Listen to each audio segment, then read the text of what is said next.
Early had not been outside long at all. He was annoyed by the sounds of a cheerful Saturday afternoon in the neighborhood. How could everyone be so happily immersed in their routine when his life was so thoroughly shattered? Every joyous child's laughter scratched at his nerves like fingernails on a classroom chalkboard. How dare they? He walked back into the house and passed Susan. In the short time he had been outside, she had collapsed on the couch cushions, continuing to cry. Early said nothing to her as he passed by. The resentment that had flared up in him on the terrace now threatened to consume him. He was afraid that if he and his wife spoke to each other, the anger would erupt into rage, and he didn't want that. Losing control of himself would do no good. When the clock indicated it was time for lunch, frustration and irritation still ruled his thoughts. He went out the back door and climbed into the Jeep. He didn't tell Susan where he was going. Truth be told, he didn't know himself. He drove without purpose until he saw a billboard outside a large hotel. Thoughts of finding some decent cafe and a bite to eat were discarded in favor of painkillers. The dimly lit lobby. Later in the evening, it was a piano bar just off the hotel lobby, a place that usually made him cringe. But this afternoon it was a haven. He didn't even have to talk to anyone except the waitress who brought him drinks when he asked for them. A couple times he just had to lift his empty glass to catch her gaze. He didn't need to communicate anything except that he needed more alcohol. He was comforted by the anonymity of the dimly lit room. After all, here he had no expectations to break. There was no one here to break his heart. Here, he was safe. By the time he got home, it was late. The sun had set hours ago, and the street lamps shone dimly through the living room windows. Early had taken on board enough alcohol for a good buzz and remained in that state for some time. Instead of leaving the lounge when he tired of the sensation, he stayed long enough to drink several shots of undiluted Coke until he felt sober again. He had no desire to ruin someone else's life by getting into an accident. His life and Susan's life had been ruined enough as it was. The 2 hamburgers eaten on the way home had replaced both lunch and dinner. Fat, both real and imagined, weighed heavily on his stomach. The onions he'd forgotten to put away were already threatening to return. Somehow, as it happened, he felt physically sick the rest of the day. "I was worried," Susan said tearfully. The straight-backed chair she was sitting on was tucked away in a dark, inconspicuous corner of the living room. Early had not noticed her when he came through the door, but now looked in her direction. He was ready to pass her by, but the habits of a lifetime stopped him. In his professional life, he was something of a bounty hunter, but in his personal life, he was a man considerate of others. Early could not ignore his wife, but he couldn't hide his feelings from her. "Your concern is unnecessary. And a week too late," Early said hoarsely. He noted to himself that his voice was coarse from the alcohol he had drunk that day. He watched as Susan slumped back in her chair. "Oh, God, Early," she whispered, "I just can't make you realize how insignificant this is. It had nothing to do with you and me. It didn't matter. It just didn't mean anything to us, Early. It wasn't part of us. Yeah, I just had to. It was what I owed John. Please, baby. I still love you. And you love me, don't you? Can't I do something? Anything to make things better?" Early's stomach clenched spasmodically. He almost lost the onion along with everything else he'd eaten with it. For a long moment, he didn't try to speak, fighting to control himself. After walking a couple more steps, he stopped at the foot of the stairs and put his hand on the railing for support. "Something you owed him? Something you had to do to repay him," muttered Early. His wife barely understood his words. Before she could decipher his words and find an answer, Early continued. "You keep saying that, Susan, and I have to admit, I just don't understand it," Early commented. Susan blotted the corners of her eyes with her napkin. She tried again to explain. "I just felt I had to do it," she said quietly. He deserved something for all the hard work he did for me on the Melrose account. And why not a marble, gold-inlaid desk? Early intervened, interrupting his wife for almost the first time during their marriage. His voice was a little firmer than before, but still hoarse and low. "What?" Susan asked, confused for a moment. "Yeah, oh." Her own voice trailed off. She didn't know how to answer her husband's question. "I don't know why it wouldn't be just the right thing to do, Susan. Nothing says thank you to someone you work with like a fancy, expensive desk, right?" Early asked jokingly. He didn't wait for his wife to explain.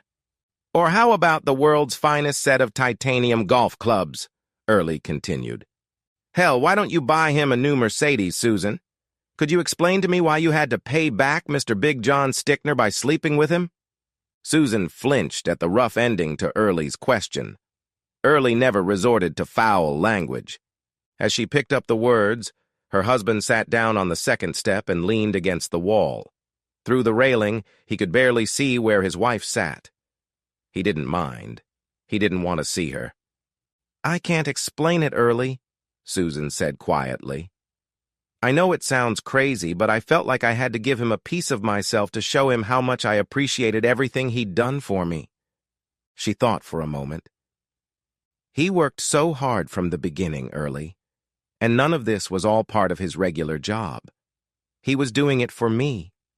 I needed to repay him in a way that would show him that I understood how personal it was to have his support, so that I could, what he did for me.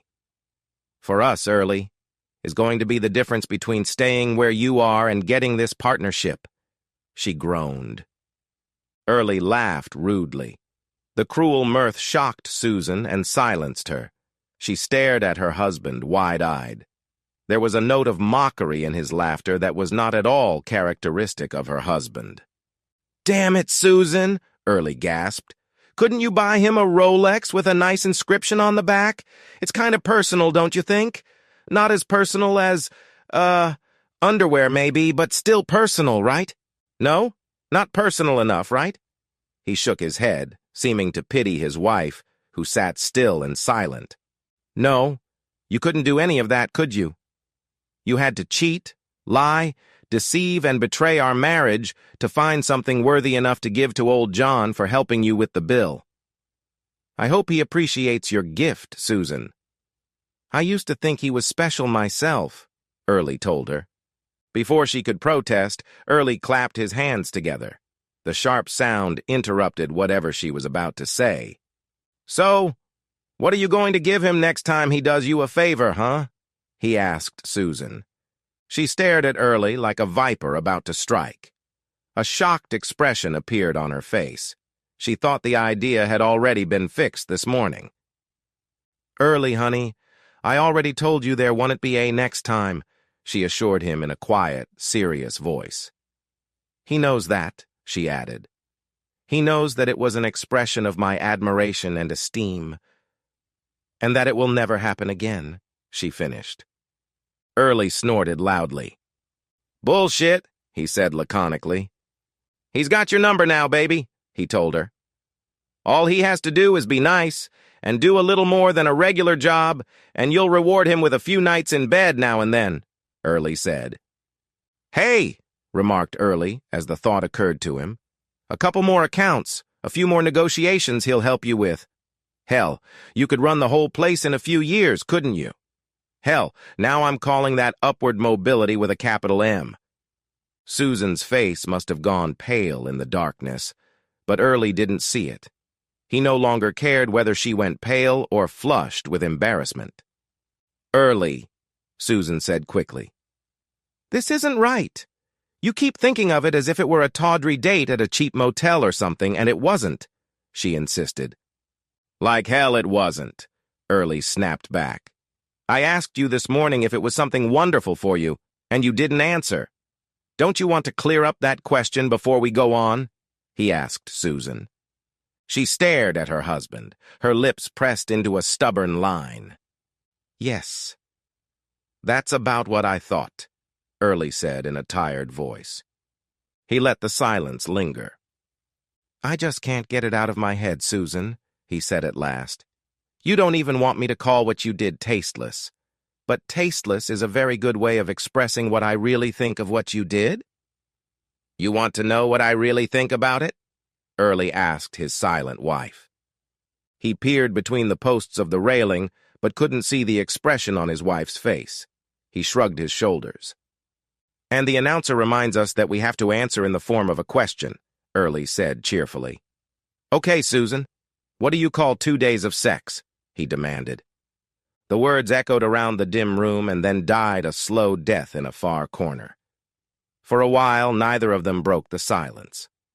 I never thought I would ever hear you say those words, said Susan weakly. She began to cry softly again. Early hummed, letting it pass through his wife's tears. I never thought you would do this to me, dear wife. But I see where you're going with this.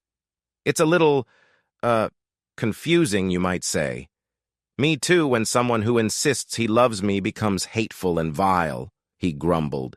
Can you imagine how I felt sitting in our bedroom while you lied through your teeth about how lonely you were going to be tonight, dear? Early continued wryly. Susan blushed.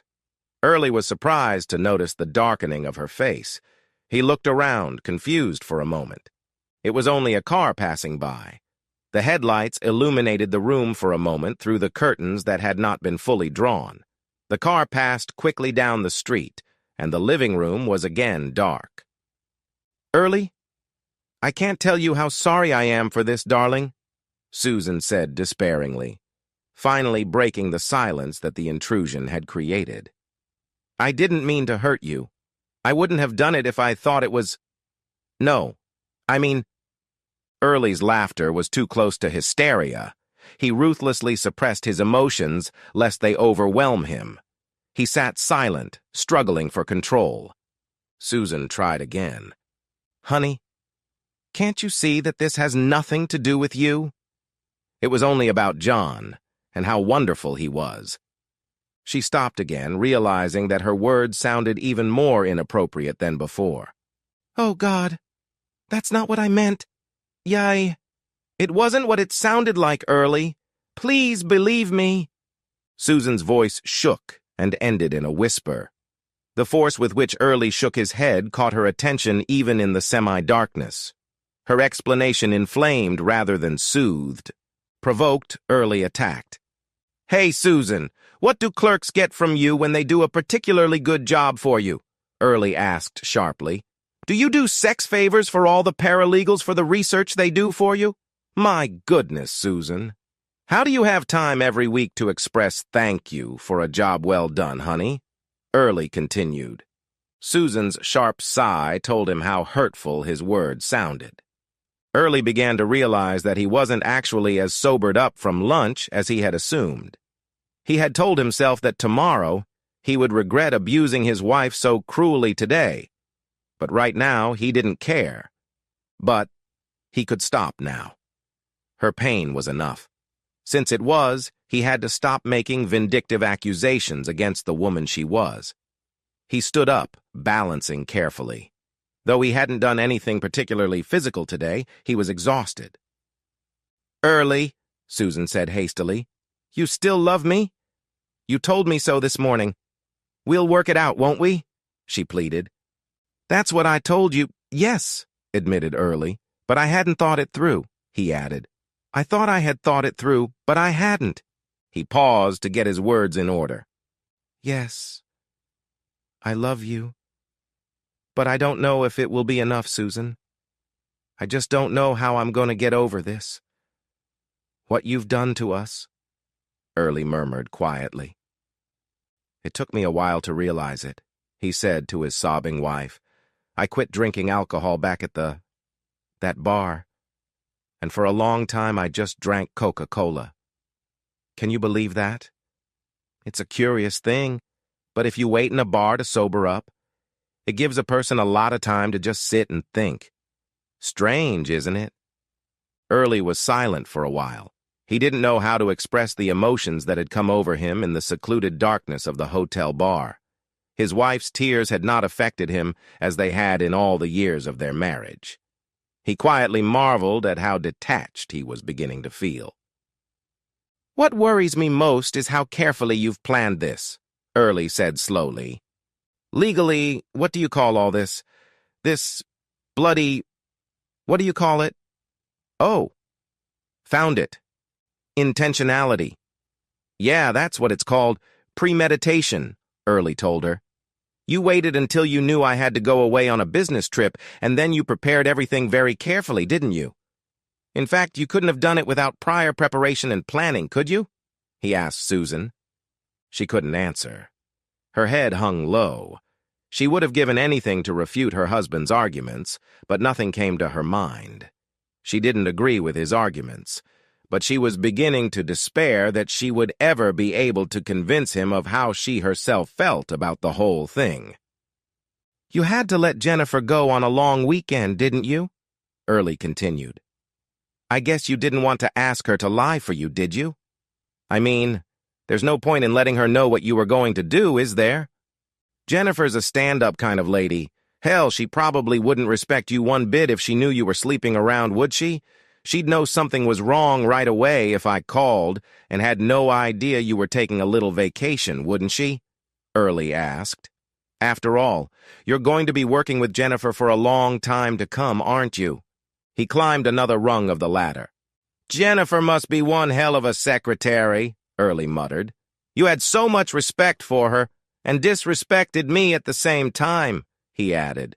"On the other hand, it didn't bother you that the temporary secretary had your back, did it? You could use her as the tool she was, couldn't you? You could afford to ignore her feelings about cheating and lying and such, couldn't you?" Early asked his wife. Susan didn't answer. Her face was covered with her hands and her shoulders shook with sobs. "Well, if you haven't heard, she was really good at her job," Early commented. "She's been lying for you every time I've called and did it very well," he added. He started up the stairs again, stopping only when a new question popped into his head. "Damn, honey," he turned to his wife. "Don't you realize that a temporary secretary is going to set things right someday? The firm isn't likely to use her just once. Someday she'll go back to being a temp for someone else. All she has to do is have lunch with the other secretaries and compare notes when she returns. And when she comes back, that little compensation to good old John will be known throughout the firm, right? So, how are you going to keep her quiet, Susan?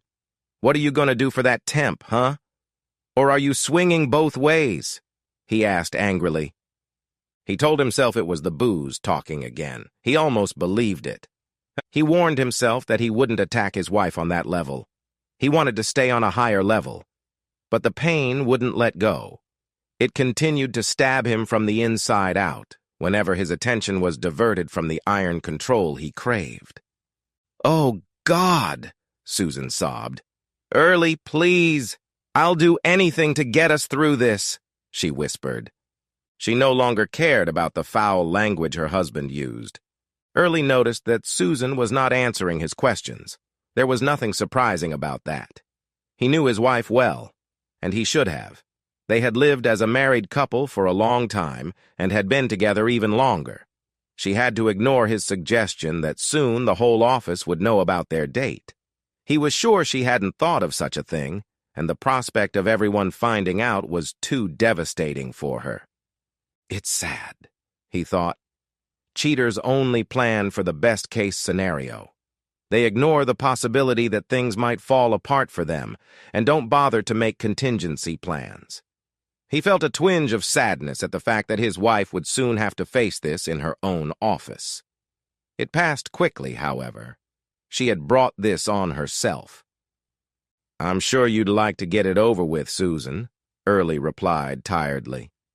"It's no fun being caught doing things you'd rather keep secret, is it?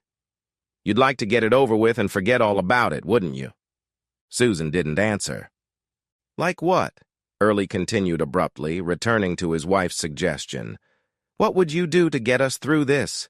It would be like atonement, right? Like in church?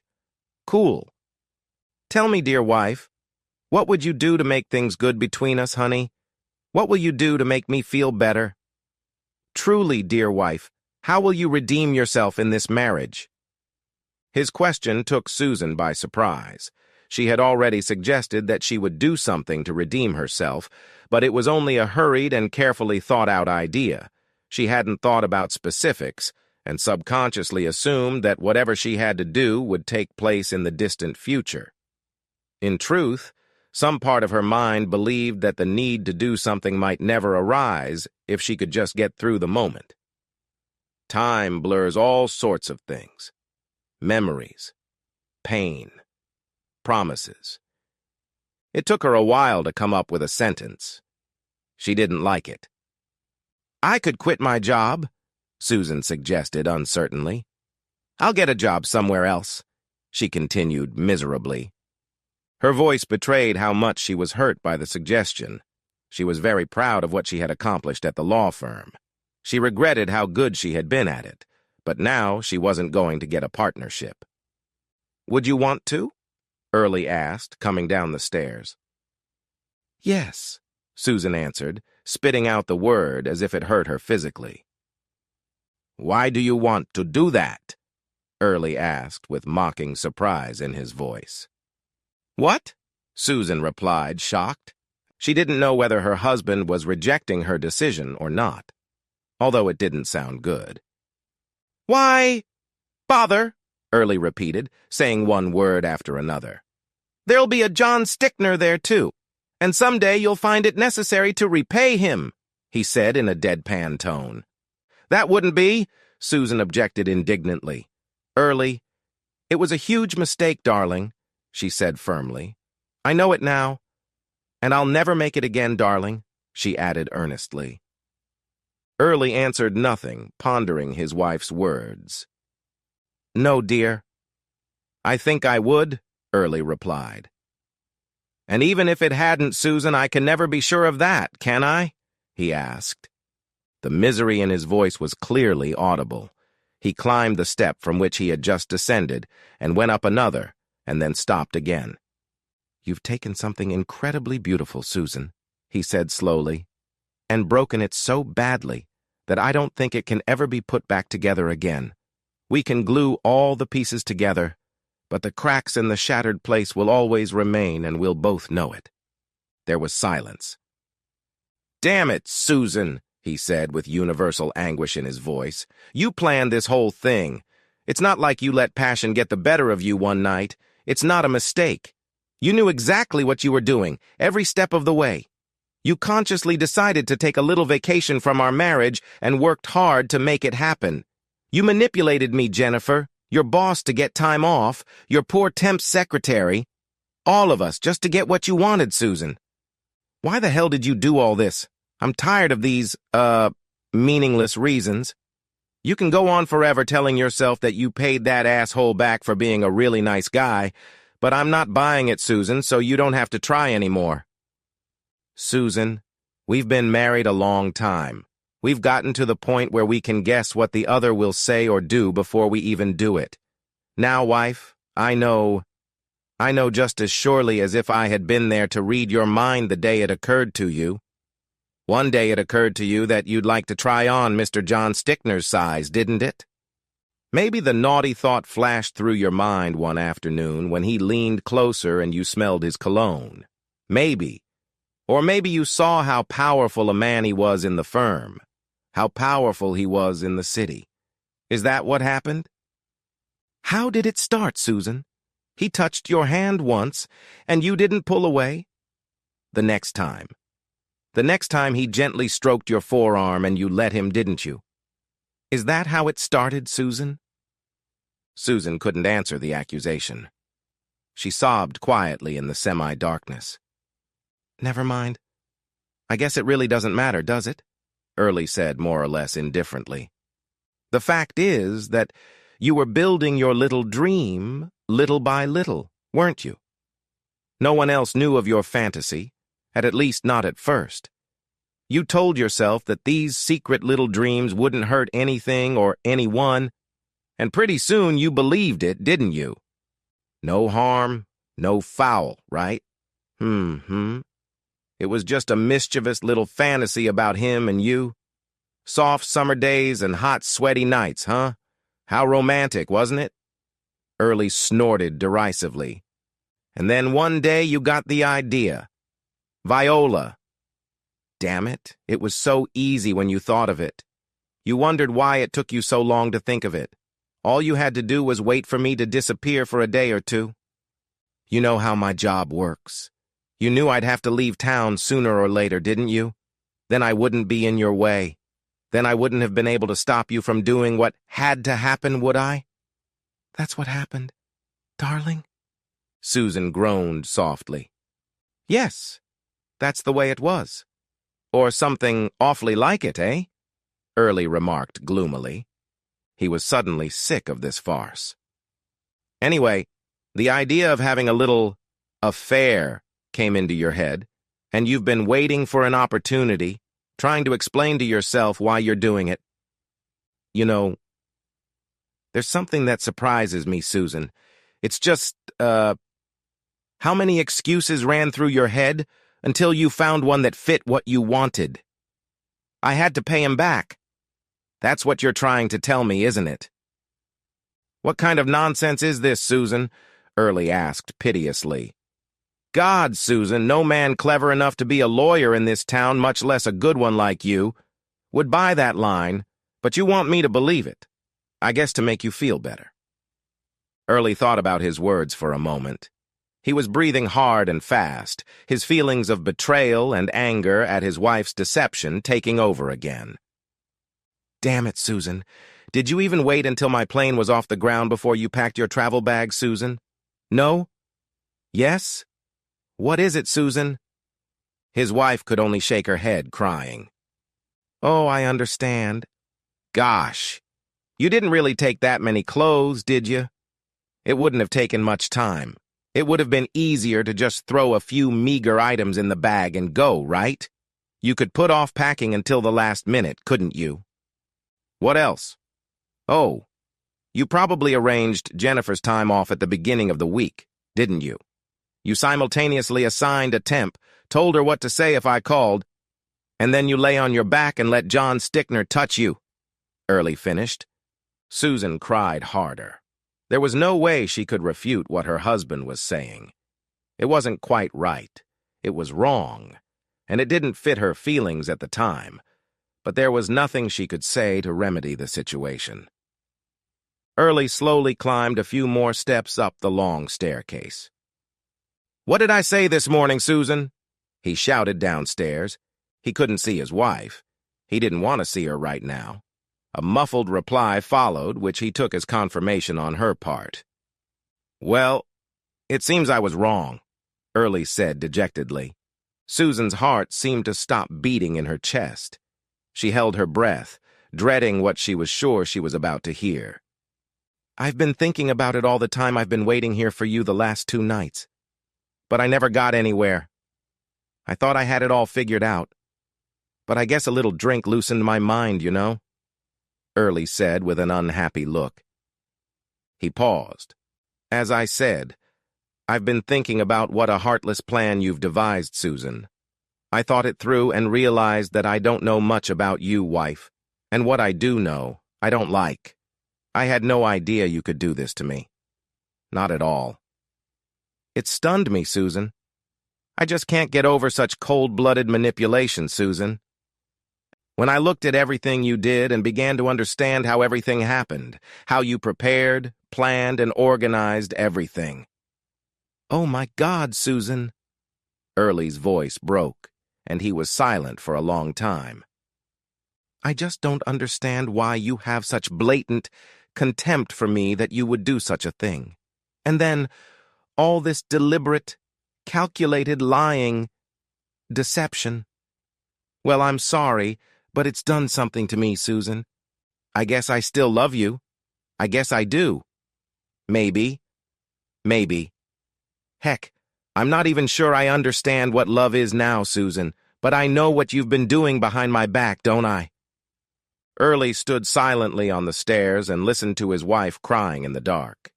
It affected him less than he had expected. He perked up. Be that as it may, he went on, I won't use love as an excuse for forgetting the utter lack of respect. Is that the word? I don't know. Hell, it'll do. What I won't do is use love as an excuse to tolerate, to get over your complete lack of respect for me and our marriage, Susan. He climbed 4 more steps, lifting each foot deliberately and carefully. He stopped just a step from the platform. Susan, he said in a more formal tone than he had ever used before in dealing with his wife, I must take back what I said this morning. I don't think we're ever going to make it. I don't think I'll ever have good feelings for you again. In fact, right now, I don't think all the years we have left on Earth are going to get us back on track, Susan. His voice became rough and husky. And honey, I'm sorry. I don't even want to try, Early said to his wife. He heard Susan's crying intensify as he took the last step. He weighed everything on his mind. This next part didn't have to be said right now. In the morning, things might change. Maybe.